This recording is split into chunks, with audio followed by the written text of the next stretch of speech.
ಈಗ ನೀವು ಸುಮಾರು ಜನ ನೋಡಿರ್ಬೋದು, ಅವ್ರು ನಿಮ್ಮನ್ನ ನೋಡ್ತಾ ಇದ್ರೆ ನಿಮ್ಗೆ ಏನೋ ಕನ್ಫ್ಯೂಷನ್ ಆಗುತ್ತೆ, ಅವ್ರು ನನ್ನನ್ನ ನೋಡ್ತಾ ಇದಾರ ಅಥವಾ ಬೇರೆಯವ್ರನ್ನ ನೋಡ್ತಾ ಇದಾರ ಅಂತ. ಸೊ ನಮ್ದು ಎರಡು ಕಣ್ಣು ಕೂಡ ನಮ್ದು ಆಬ್ಜೆಕ್ಟ್ ಆಫ್ ಇಂಟ್ರೆಸ್ಟ್. ಅಂದ್ರೆ ಈಗ ನಾನು ನಿಮ್ ದೀಪಿಕನ ಹತ್ರ ಮಾತಾಡ್ತಿದ್ದೀನಿ ಅಂದ್ರೆ ನಂದು ಎರಡು ಕಣ್ಣು ನಿಮಗೆ ಫೋಕಸ್ ಆಗ್ಬೇಕು.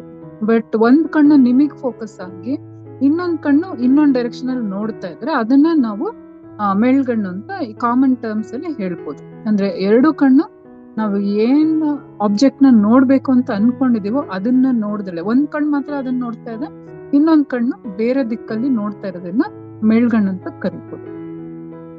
ಅದೇ ಬೇರೆ ಬೇರೆ ಹೆಸರಲ್ಲಿ ಹೇಳ್ತಾರೆ. ಕಾಮನ್ ಕಲ್ಚರಲ್ ಬಿಲೀಫ್ ಮೇಲ್ಗಣ್ಣಲ್ಲಿ ಏನಿದೆ ಅಂದ್ರೆ ಜನ ಅದನ್ನ ತುಂಬಾ ಅದೃಷ್ಟ ಅಂತ ಅನ್ಕೊಂಡು ಸುಮಾರು ಜನ ಟ್ರೀಟ್ಮೆಂಟ್ ತಗೊಳೋದಿಲ್ಲ. That is the very sad part of this problem. ಈಗ ಸ್ಕ್ವಿಂಟ್ ನಿಮ್ಗೆ ಚಿಕ್ಕ ವಯಸ್ಸಿಂದ ತುಂಬಾ ವಯಸ್ಸಾಗಿರೋರ್ಗೆ ಬರ್ಬೋದು.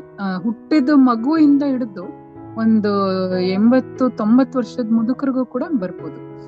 ಹುಟ್ಟಿನಿಂದ ಬರೋದನ್ನ ಹುಟ್ಟು ಸ್ಕ್ವಿಂಟ್ ಅಂತ ಕರಿತೀವಿ, ಕಂಜೆನಿಟಲ್ ಸ್ಕ್ವಿಂಟ್ ಅಂತ.